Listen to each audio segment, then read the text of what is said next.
A few years ago, you may remember there was a big outrage against Planned Parenthood because of a hidden video that was released by an anti-abortion group that claimed Planned Parenthood was selling baby parts on the open market. And this was a big investigative thing they were undertaking. And then, of course, Planned Parenthood accused them of editing the video in a way that made them look terrible. Now, what happened was they called for an investigation into Planned Parenthood, and that investigation, after having spent $1 million of taxpayer money, turned out to be absolutely bogus. Planned Parenthood had done nothing at all. Now, the people who were behind that video are now facing 15 felonies for producing that video.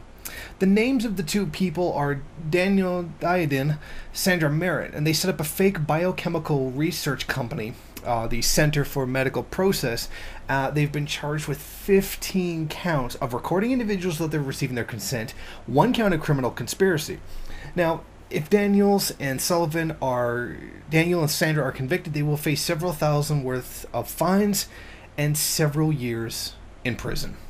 Now, their fake company, Center for Medical Progress, had released a video showing Planned Parenthood in the act of selling fetal tissue to the fake firm. Now, Planned Parenthood defended their statement, which they said they were not selling baby parts, but instead negotiating for the transport reimbursement of tissues which are used for medical research, particularly in the realm of HIV and AIDS. In other words, there wasn't a selling of baby parts. There was a selling of tissue in order to carry out AIDS research, or specifically, they were negotiating transport reimbursement for the tissues.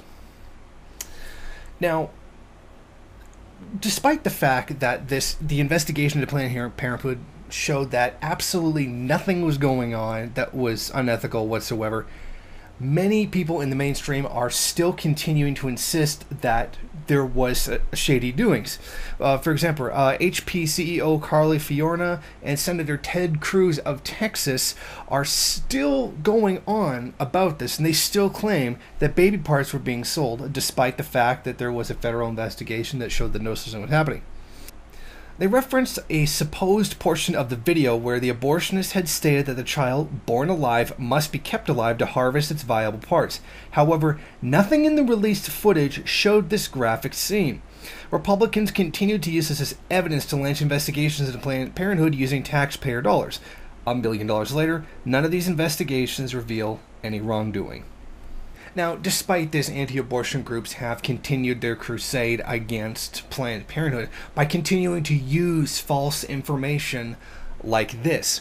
These people deliberately fabricated evidence of crimes by Planned Parenthood, put that out into the public as if it were like a real thing, and that ended up causing unending amounts of problems for Planned Parenthood. And even though it is proven fake, it will still be a problem for them for a long time to come after this.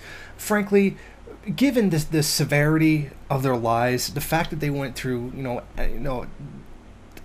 such dishonorable actions in order to get to it, I sincerely hope they get several years in jail for carrying out this kind of dishonest attack against women's rightful medical help. Thank you for watching. If you like this program, then please head over to my Patreon page and set up a monthly donation. It's your donations that keep this program running. Also, if you would like, please rate, comment, subscribe, and share in various social media.